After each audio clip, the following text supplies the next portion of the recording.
The Great Pyramids of Egypt. The sheer size of these monuments is fascinating.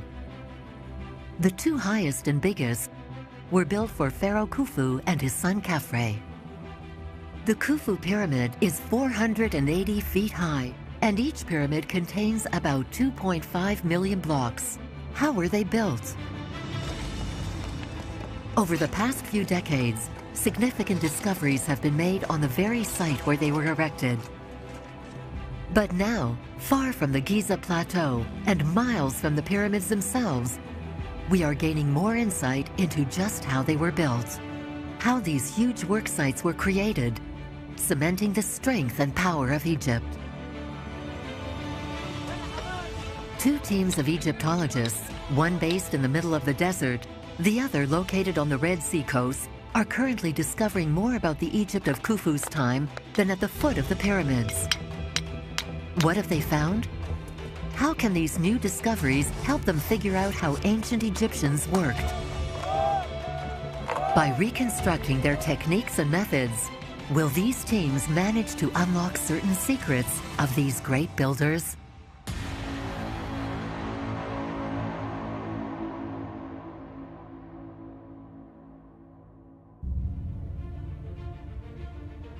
The Khufu Pyramid and those constructed after it were built on the Giza Plateau.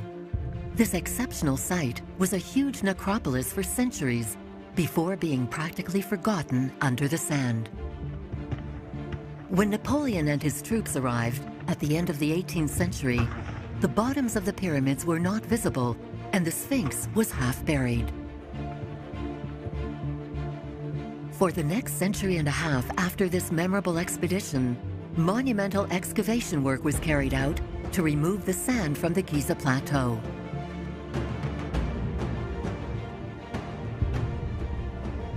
In the 1980s, a major new development, Egyptologists Zahi Hawass and Mark Lehner discovered the village and cemetery of the workers who built the pyramid of Khafre, Khufu's son. The lives of the pyramid builders began to emerge from the shadows and contradict the cliches written in the Bible. The pharaoh's workers were not slaves. They were treated and fed well. They were organized into 40-person teams. These men were proud to be buried next to their king.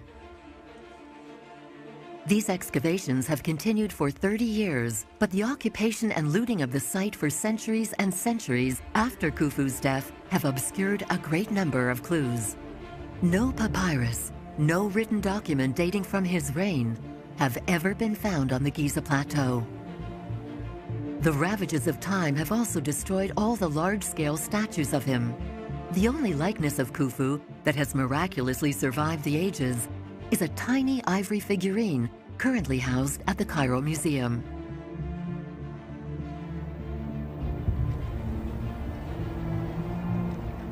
Ironically, today, it's necessary to leave the Giza Plateau in order to move the investigation forward. More than 120 miles from the pyramids, on the Red Sea coast, at Wadi El Jarf, new discoveries are changing the situation and bringing new insight into Khufu's world.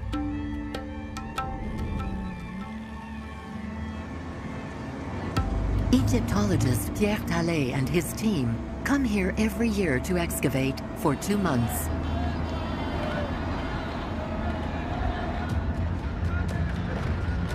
During their mission, around 60 workers supervised by about 10 Egyptologists and archaeologists live here self-sufficiently. Their camp in the middle of the desert is just a few yards from this ancient site that hasn't been occupied since it was abandoned 4,500 years ago. What has Pierre Tallet found here that could not have been discovered at the foot of the pyramids? What was the purpose of these galleries carved into the rock? We're in a gallery that is typical of Wadi El Jarf. These galleries had several functions, but their main function was to house dismantled boats that were stored inside these chambers between two Red Sea expeditions.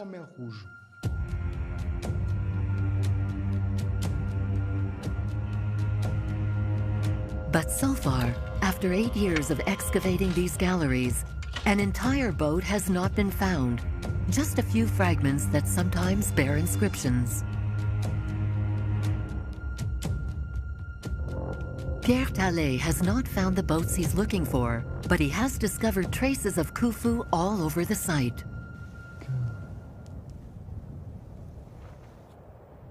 Here you can see Khufu's cartouche very well. You have to imagine it. In fact, it is written vertically, even if the block is horizontal. Here you can read King Khufu's full name very clearly, Khnum Khufu, which literally means, "May the god Khnum protect me." Here, a scribe drew Khufu's name in cursive with a brush. But in the official version in hieroglyphs, you can see that the sign of the ram, representing the god Khnum, is clearer. Pharaohs' names were often linked with a deity because they themselves were considered to be like gods. Pierre has found traces of Khufu almost everywhere on this site, which has been untouched by men for 45 centuries. But the real game changer was a totally unexpected discovery that any archaeologist who has ever excavated at the foot of the pyramids would have loved to find. Here it is, in this very ordinary hole. In 2013, between these two blocks, Pierre Tallet's team found papyrus fragments, thousands of fragments, which proved to be the oldest ever discovered in Egypt. We absolutely did not expect to find this kind of documentation at such a faraway site. At the beginning, we were searching for a pharaonic harbor since we had already discovered several. Very quickly, Pierre was able to translate a few pieces, and he realized that they had just found the detailed reports of a foreman who worked for Pharaoh Khufu. You can see that these were logbooks kept by a lower-level supervisor named Merer, who recounted a part of the Giza Pyramid's construction.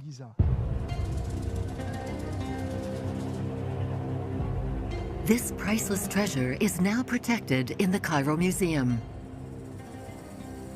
What they found is so fragile and voluminous that 6 years later, there are still many papyrus fragments to restore and reassemble.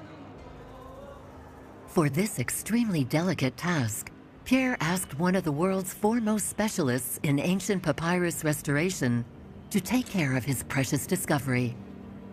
Là, je fais attention parce qu'il y a toujours des petites choses. Voilà, qui peuvent So that's really fantastic. I don't think anyone's ever seen papyrus like this before. This papyrus is an administrative report written by a scribe official called Merer. It's a bit like an Excel sheet that's 45 centuries old. It scrupulously records the movements of a team of workers, what they do every day, and what they receive in exchange. Everything in black is what the team does for the king. Everything in red is what the government does for the team. Notice in red, you can see the bread deliveries, which keep the workers fed for a month. But what truly new information, what scoop have these papyri revealed? This document is very important because it allowed us to date all of the archives that were found on this Wadi Jarf site in 2013. We have here the date that corresponds to the year after the 13th census of large and small livestock in the reign of Khufu. During the ancient kingdom, the accounting of time is done biannually, according to an inventory of the wealth of the territory that takes place every 2 years. The papyrus proves that Khufu's reign lasted longer than previously thought. He ruled for at least 27 years, not 20. That gave him much more time to build his pyramid. Almost a third more time, which changes the estimations Egyptologists have made to unlock the secrets of this immense monument. But what were Merer and his team of 40 boatmen doing? Where were they going? One clue can still be found atop the Khafre Pyramid. These white and shining facing stones once covered these gigantic monuments.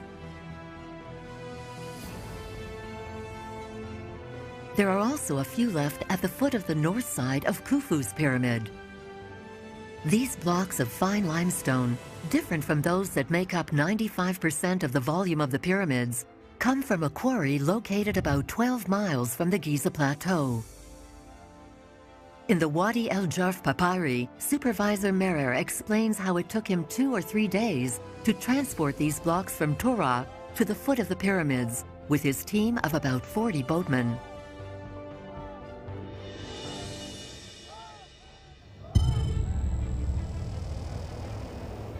A port had been constructed next to the construction site, allowing heavy materials to be transported when the Nile was at its highest level during the annual flooding. But that's not all. It seems that our fragments indicate an area called Orho Khufu, literally Long Live Khufu, which is supposed to be at the foot of the Pyramid of Khufu. Pierre thinks that the pharaoh built his palace in this area to have a clear view of the construction site. After discovering the length of Khufu's reign, this is the second big scoop that Merer's papyri have revealed. Khufu's palace is probably currently located under the modern city and is undoubtedly waiting to be discovered. Merer recounts that he stopped in this particular place because the royal archives, containing all the important papyri of Khufu's government, was near the palace. A real goldmine of information that could be buried under the modern city of Cairo. One person in particular is extremely happy about the discovery of Merer's papyri. It is the Egyptologist Mark Lenner, who has been excavating the Giza Plateau for over 30 years. Ah, Pierre. Hello, Mark. Good to see you. Yeah, I'm really pleased to meet you again. Yeah, good to see you. Pleased to meet you. Our lab, it looks small, but it's actually much bigger inside. Come inside and have a look. Here, carefully organized and cataloged, there are millions and millions of objects from the village of the workers who built the Pyramid of Khafre. Baskets full of them in the granite quarries at Aswan. They are both excited to discuss their mutual finds and check if their discoveries match. This one's unfinished. All of this, I think, is like a detective in a crime scene. It's making an inference. When you find texts, then they speak to you directly. And it's like that, opening that window. So, yeah. We have all the signs that are naming the different files of the gang, the smaller one, the bigger one. You have the crooks for the bigger one, the 4 strokes for the smaller one, and so on. It's almost every time inscribed. Ooh, that one's broken. Yeah. It's okay. But it's perfect. It's so nice. This is what you have? Yeah, exactly that. Exactly That's amazing. We have got, I think, about 50 of them. You know, there's a huge, huge irony here. Yeah. So you are in the periphery. Yeah. You're out there in an expeditionary force at the edge of at the frontier of Egypt, and you have all these inscriptions and texts. We are at the center of the bureaucracy in the Egyptian state, and all our material culture, many of which is the same, is blank, is anonymous. Yeah, it's strange. We certainly are keeping our eyes open. Yeah, of course. It'd be great to find the house that Merer stayed in. Yeah, okay. How we would know. Really great. His name written over the door. The name on the wall. Merer lived here. But why was Merer's diary found at Wadi El Jarf and not on the Giza Plateau? What was Merer doing with his team of 40 boatmen on the Red Sea coast?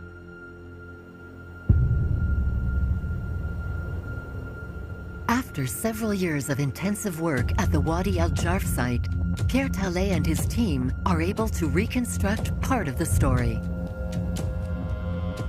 A few kilometers from the galleries cut into the mountains, they excavated a building and port facilities where hundreds of men could work and sleep.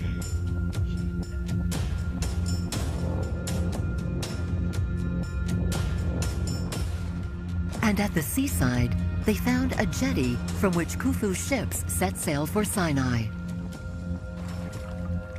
Another important clue. While searching underwater and in the port buildings, they found about 100 boat anchors. At that time, anchors were simple limestone blocks with a hole for a rope to pass through. But what were they looking for on the other side of the Red Sea? It's certain that they were going to the Sinai Peninsula. That was certainly one of the major reasons for building this port, because Sinai had the largest copper deposits that the Egyptians could mine directly. Several copper mines dating from Khufu's era and even before his reign have been found in Sinai. At that time, there was no iron, so the tools that cut the Great Pyramid's 2.5 million blocks of limestone were made of copper ore.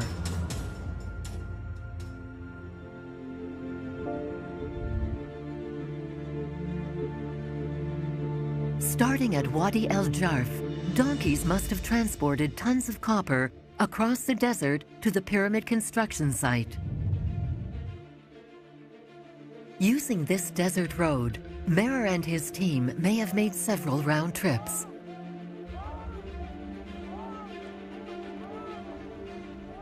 Before returning to the pyramid site with their copper cargo, they would have first arrived in Wadi El Jarf with the pieces of their dismantled boats.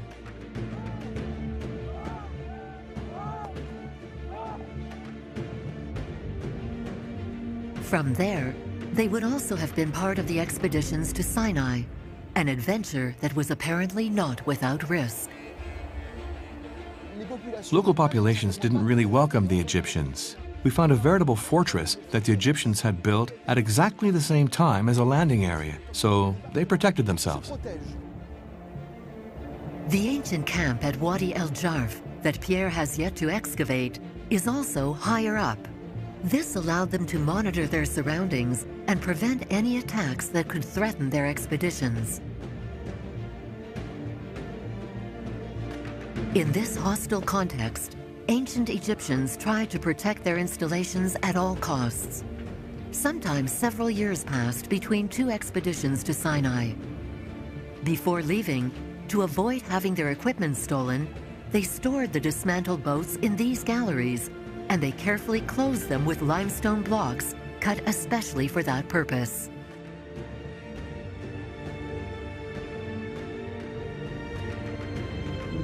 Bedouins living in the desert may have been curious about what was inside the galleries. Using these large blocks as a locking system was a way to protect what was stored inside. So these galleries were like safes. At that time, quality wood was extremely rare and precious. There was none in Egypt. They had to go and get it from Lebanon, a land then covered with huge cedar forests.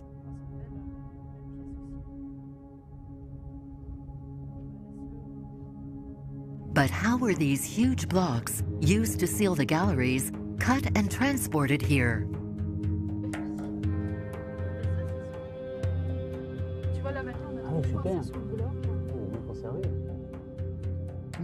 Today, we would really like to know how long it took and what techniques were used to create this locking system.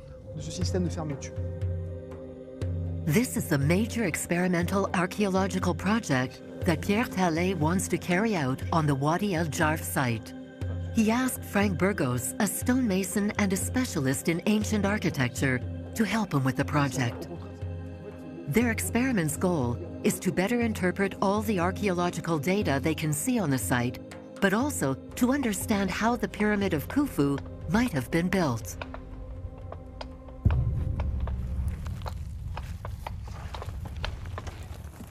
This experiment will take place about 300 yards from the camp, just next to the quarry where the ancient Egyptians carved the blocks used to seal Wadi Jarf's galleries. An unfinished block, abandoned before it was finished, has allowed Frank to understand some of the techniques they used. The block is surrounded by trenches that go all the way around it and are used to extract the block. We realized that there are workstations that are approximately 1 meter long. So every meter there was a worker. Well, then when he entered the trench, he was in a crouched position. Then he would cut the stone, and once he had finished cutting in front of him, he would turn around and cut behind. Using this ancient block as a model, Frank and his team of 4 workers will extract a 1.5 cubic meter block with copper tools. Now we're going to do an experiment to time how long it takes to extract a block.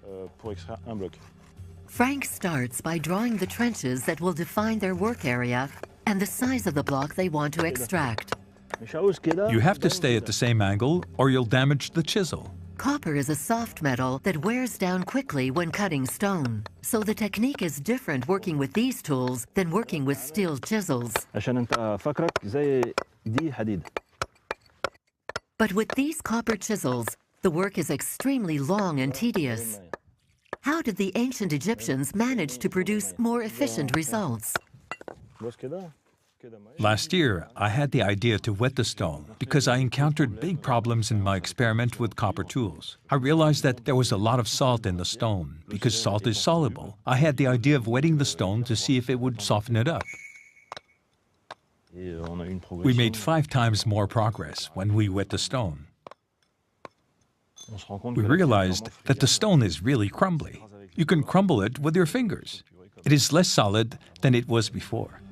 So far, no one has carried out this type of archaeological experiment using water. And this technique is not mentioned in any ancient documents or bas-reliefs. If his intuition is right, it's a real discovery.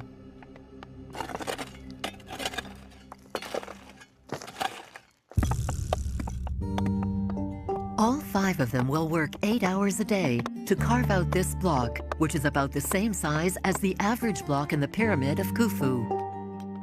And every half hour, they have to sharpen their copper tools again.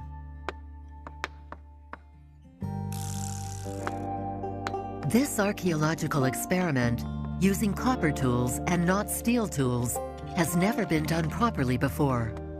The result of this test will reveal a lot about the ancient techniques used during Khufu's time.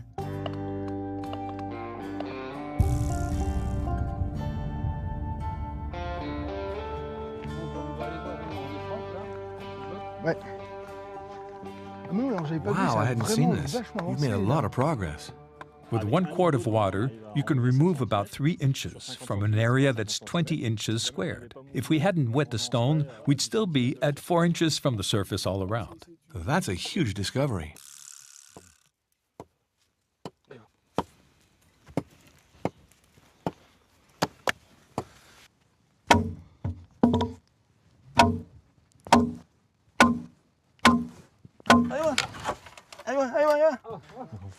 What's surprising is that it broke at the bottom.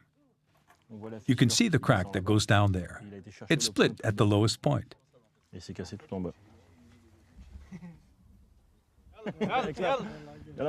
Bravo! Thanks to you guys. Thanks to all of us.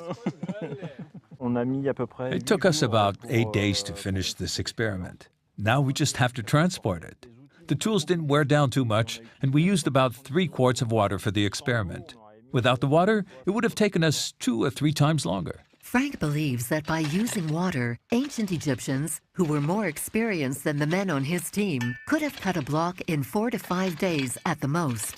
But what did they do with all the rubble? The extraction waste was used to make ramps, but also at the entrance of quarries to load the blocks, to handle them easily. If it took 2 million or 2.5 million cubic meters of stone to build the Khufu pyramid, that would mean that there were about 2.5 million cubic meters of gravel. So according to Frank Burgos, ancient Egyptians would most probably have also used water to cut the millions of stone blocks needed to build the pyramids more rapidly. At the foot of the Pyramid of Khufu, we can still see the quarries from which most of the blocks were extracted. By building the pyramids, the ancient Egyptians transformed the landscape, changed the geography of the place. They literally tore off much of the rocky base of the Giza Plateau.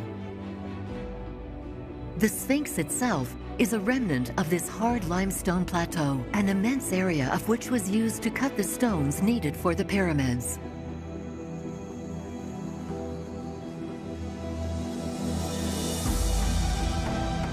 And all the gravel and excess stone this method produced would have been reused to build ramps. But what type of ramp did they use 4,500 years ago to transport blocks to a height of 480 feet? The debate is raging between Egyptologists and specialists, and so many models have been proposed. A single ramp is either too steep or too long to maintain a realistic slope of no more than 12%. Several ramps seem to be a very costly solution in terms of time and effort. Is it an external wraparound ramp, or the kind of internal ramp proposed by architect Jean-Pierre Houdin in the 2000s?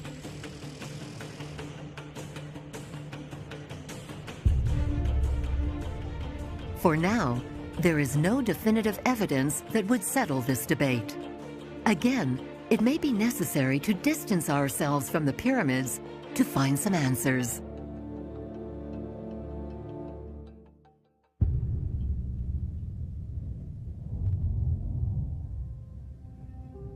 "185 miles south of the Giza pyramids, a Franco-British archaeological mission, with the help of 100 Egyptian workers, is possibly about to make a major discovery.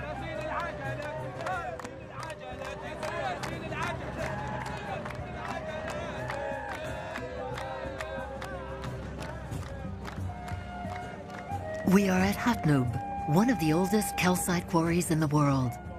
This is where the great pharaohs went to look for a hard and crystalline stone that is also called Egyptian alabaster.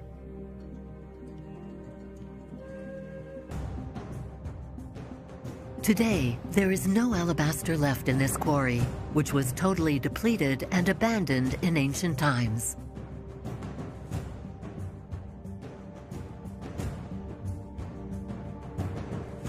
Clearing all the rubble and sand accumulated over the past 2,000 years is a gargantuan task.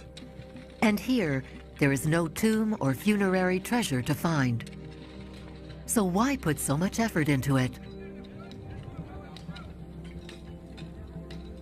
What Yanis Gourdon's team has begun to find on the site could revolutionize our understanding of the major pharaonic construction sites, particularly that of the Khufu Pyramid. Because here we know that they extracted and hauled a huge alabaster block to make a 58-ton statue for a pharaoh. While they were clearing the quarry in search of new inscriptions, Egyptologists found steps and holes carved into the ramp. They think that these holes were used to wedge huge wooden poles that were part of a very ingenious towing system.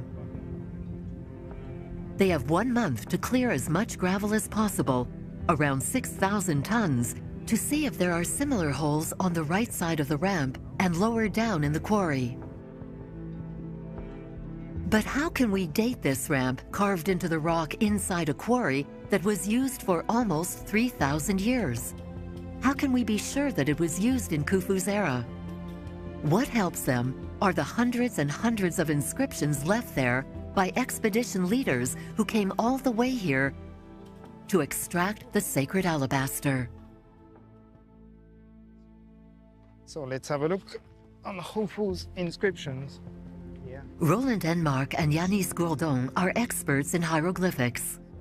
By listing all the inscriptions in the quarry, they have identified 2 cartouches from Pharaoh Khufu. Even if some of the hieroglyphs have been destroyed, they can still decipher Khufu's royal name.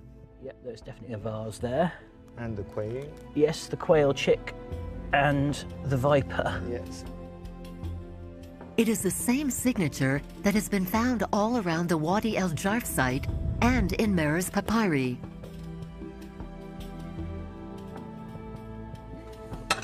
Yanis Gourdon and Roland Enmark decided to dig a trench under a second Khufu cartouche that's also damaged to access the bottom of the towpath, to see if it's possible to link the Khufu cartouche with the ramp.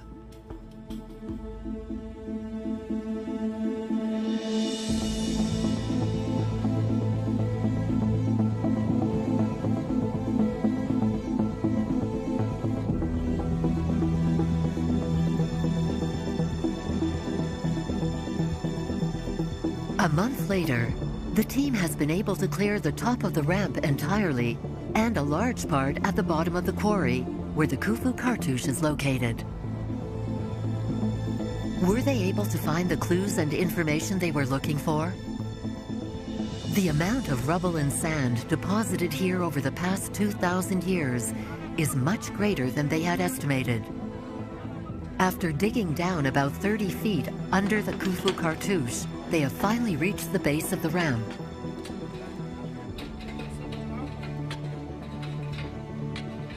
Yanis and Olivier Lavigne are happy to find another hole carved into the rock that's similar to the one found at the top of the ramp.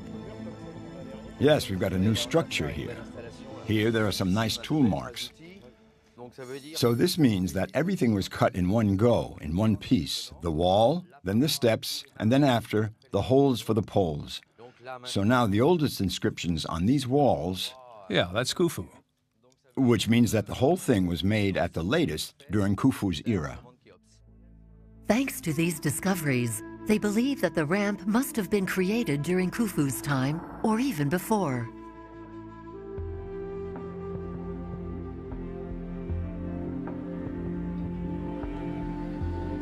And at the top of the ramp, just as they had hoped, they uncovered more pole holes and lots of tool marks.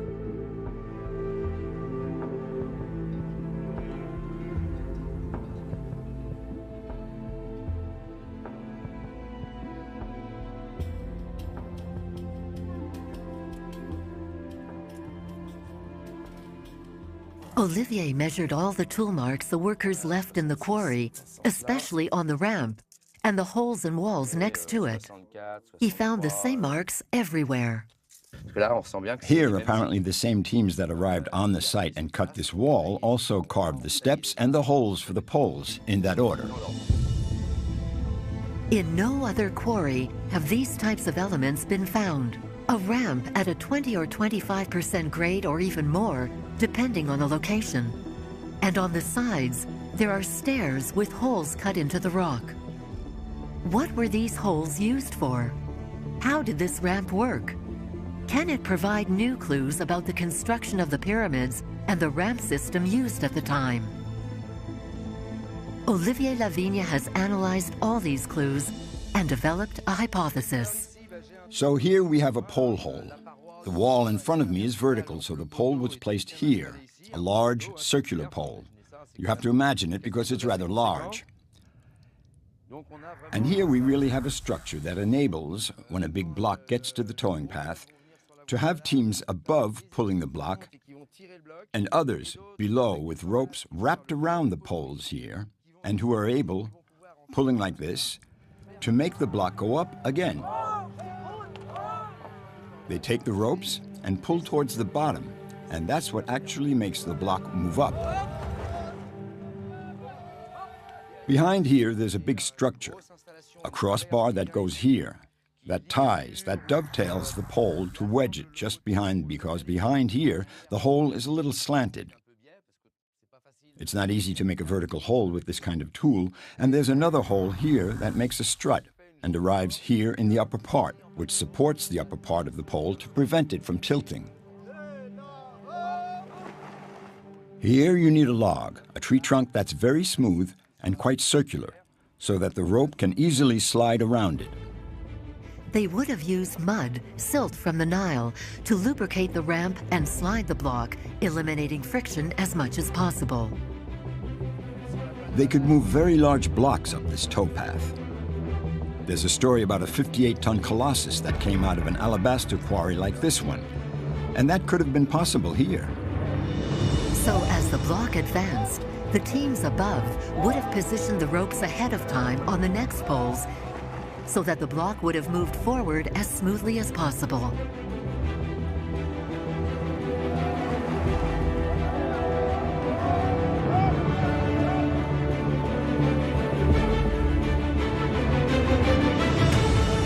According to Olivier, this ramp system could have been adapted to the Pyramid of Khufu.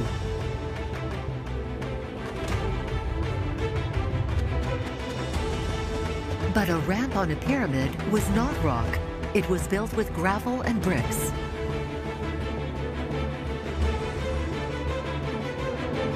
So they had to secure and stabilize the space between the poles using wooden crossbars inside the ramp and also above it.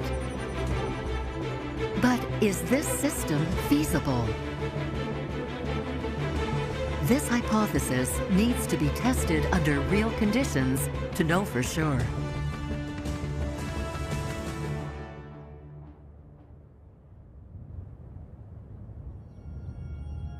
Of all the pyramids, Khufu's is the most difficult to decipher because its interior architecture is unique. It raises questions that can't be found anywhere else.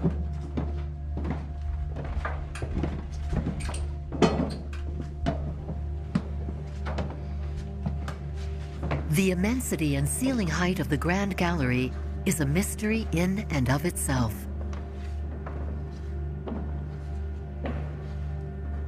But the most surprising of all is the King's Chamber, built with huge granite blocks, some of which weigh up to 70 tons. Wow. It is the only pyramid that has this kind of interior burial chamber that's located so high up, at 140 feet from the ground. How did they manage to extract and cut these blocks so perfectly? Can you see the chisel marks of the stonemasons who made the sarcophagus? Yes, of course. There are several there. Look here, you can really see them. What tools and techniques did they use to shape these angles that are so geometrically perfect? Part of the answer can be found 620 miles from the pyramids in southern Egypt, in the city of Aswan. The old granite quarries used during the Pharaonic period are located here on the banks of the Nile. Some blocks were never finished and extracted from the quarry because they were so gigantic. The most famous of these monuments is the unfinished obelisk in Aswan. This giant stone is 137 feet long and weighs about 1,200 tons. It is believed that they stopped working on it because a crack appeared during the extraction process. These unfinished monuments give astonishing testimony about ancient Egyptians' stone carving techniques.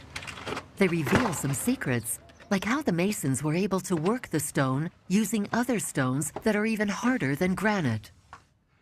It's amazing the work that's been done. To extract the obelisk, you can see the trench they had to create with balls of dolerite, which is a relatively hard stone. It is magmatic rock, and it is the only tool they had at their disposal to cut granite. It's really incredible. Here, there are the same vertical trenches as for the obelisk, but what we have in addition are horizontal trenches that were used to remove the block, visible here. It's crazy.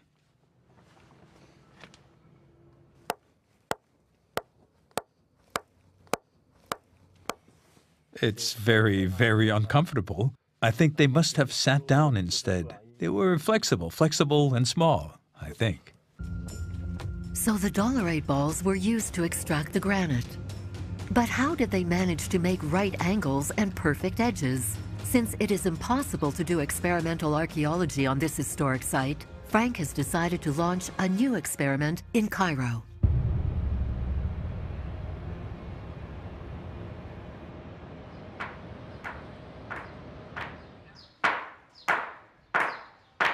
Sculptor Nathan Doss and his student Islam El Sharkawi are used to sculpting granite using modern techniques.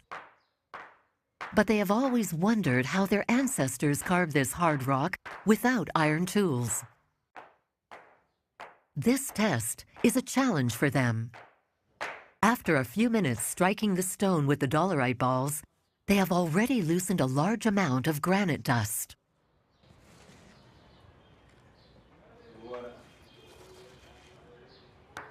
But for Frank, the real challenge is not to prove the dolerite's effectiveness. He has no doubt about that. What he would like to test is how to make perfect angles, like in the King's Chamber, without steel tools. If we hit the edge of the ridge with dolerite balls like this, we'll break the ridge.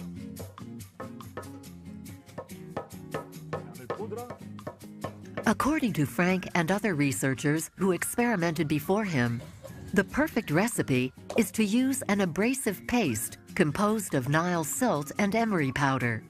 Emery is one of the only rocks that is much harder than granite. When emery powder is applied with a single copper blade, it can actually saw the granite.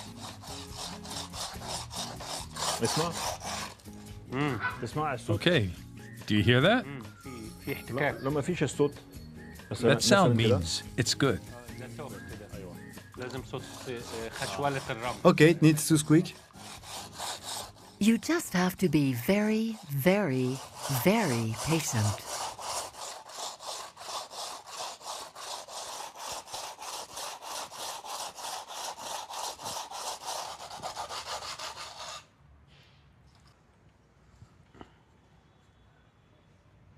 Five millimeters. 5 milli? 5 millimeters. Not bad. We got to 1/5 of an inch. I think we sought for 25 minutes to get to 1/5 of an inch depth, but over a short length. With a longer length, I think it would take a little longer. For 3 days, Nathan, Islam, and 2 workers will level 2 sides of the block, removing between 1.5 and 2 inches of their surfaces with dolerite balls. Then they will start sawing on 2 sides to prepare the cutting of a perfect edge.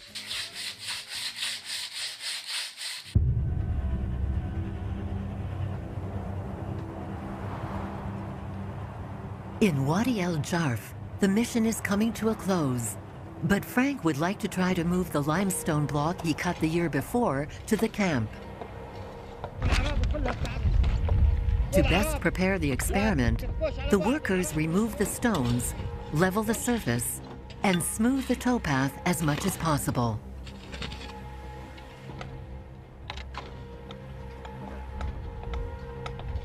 In a symbolic gesture, Pierre draws the Khufu cartouche and the name of a team similar to Merer's, whose marks he found on several blocks blocking the galleries. Darn, we're not enough. We need more guys. Under the old blocks blocking the galleries at Wadi El Jarf, archaeologists found only timber, but no sleds. Frank therefore starts with this technique.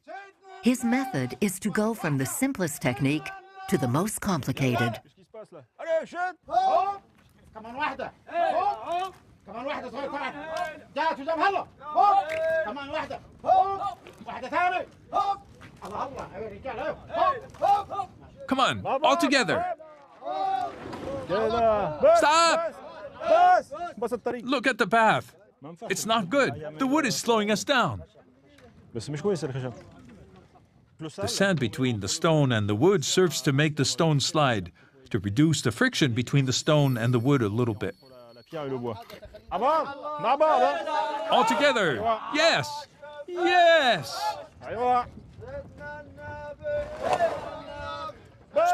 Stop. Wait. It's not doing what we want, and I'm really annoyed. We don't have the right method. It's not smooth. And yet, we're going the steepest slope. We've got to go several hundred yards to get it where we want it. Several hundred yards wetting the clay, all for fairly mediocre block for mediocre structure. I don't think they did it this way. Maybe we should try moving it with a sled, even a rudimentary one, because for the moment, the block looks like it's stuck to the planks. I don't know. I just see that it's a lot of effort for too little return. We'll see tomorrow. We'll think about it together, and we'll see.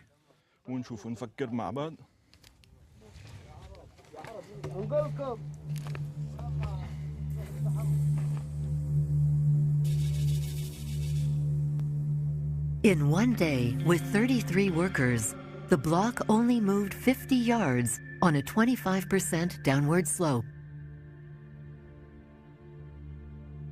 Frank has only one more day. How can he save the situation?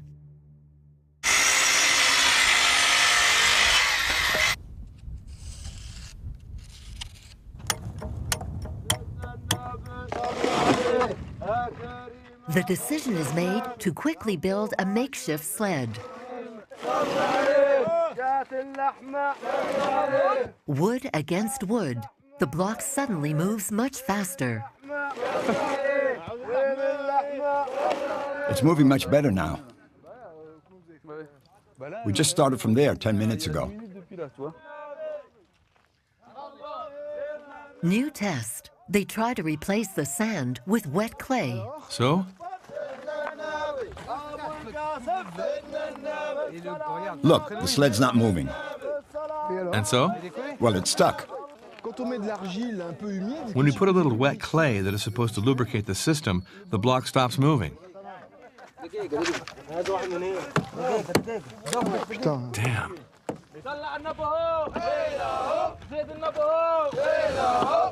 So they go back to the sand solution.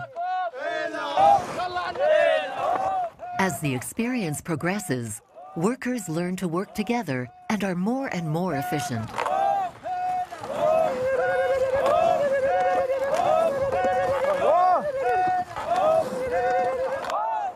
They reach the camp at the end of the afternoon, 300 yards from their starting point. Oh putain,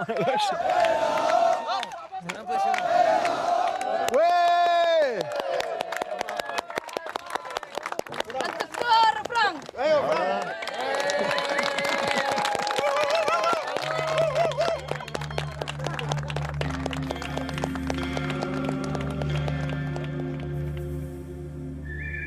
Next year, Frank wants to come back with a real sled and do more tests with purer clay, and also try to pave the path with some pebbles, whose marks they spotted near the ancient quarry. He would also like to do tests where the block has to go up a slope. But what can we understand from this first archaeological experiment concerning the construction of the Khufu Pyramid? To make a connection with the Great Pyramid, I think we can expect 35 yards per hour for a block of this size. That might be the most pessimistic estimation. I think they were more experienced. They had a much more functional technique that certainly allowed them to go faster than that.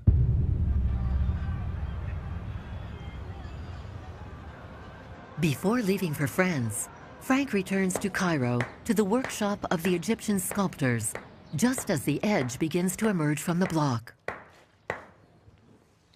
For this delicate operation, Nathan decided to use flint tools rather than dolerite balls that are too big and therefore less precise for this finishing work.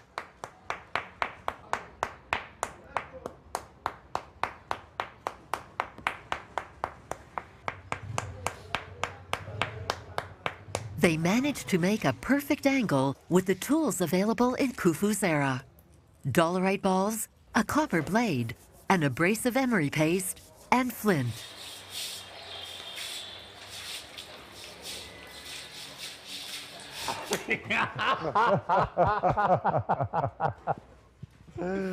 مية مية طلعت أخيراً. نكتها شوية. It's a great experiment. I have always read about the ancient techniques. Something it worried me a lot since I'm a sculptor. So to be able to do it yourself, that's something. Experimental archaeology really allows us to better understand the movements and techniques used by ancient Egyptians. Frank's experiments showed that they probably used water to cut the 2 million blocks of limestone that make up the Great Pyramid of Khufu. Otherwise, they would not have been able to cut so many blocks in less than 27 years with copper tools. With this method, they would have extracted as much rubble and unusable material as they did cut stones, which would have allowed them to build ramps easily and be able to transport the blocks up to a height of 480 feet.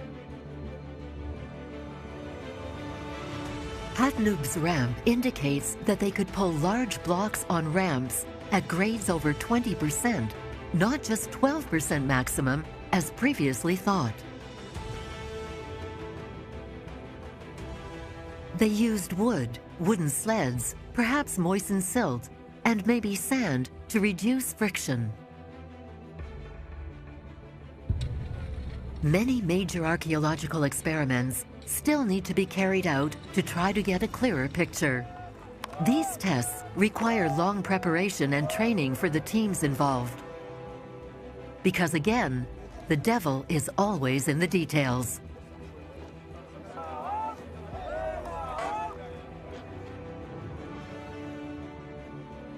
Thanks to decades of archaeological work done on the Giza Plateau, confirmed by Pierre Tallet's discoveries, it has become possible to reconstruct the Giza Plateau and the workers' daily lives during the construction of the Khufu Pyramid. We know where the pools and canals, specially built to carry the materials, were located, and where the Khufu Palace and the Royal Archives probably stood. To build the pyramids, these exceptional builders also had to create a strong centralized state where everything was planned and organized down to the smallest detail. The wood that was essential to construct boats was brought from Lebanon.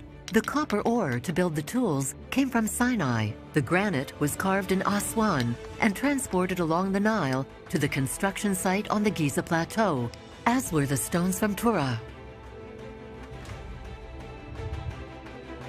Without the pyramids, perhaps ancient Egypt would not have become the great civilization it was. A reference, an inspiration that has spanned the centuries and that still challenges our thinking today.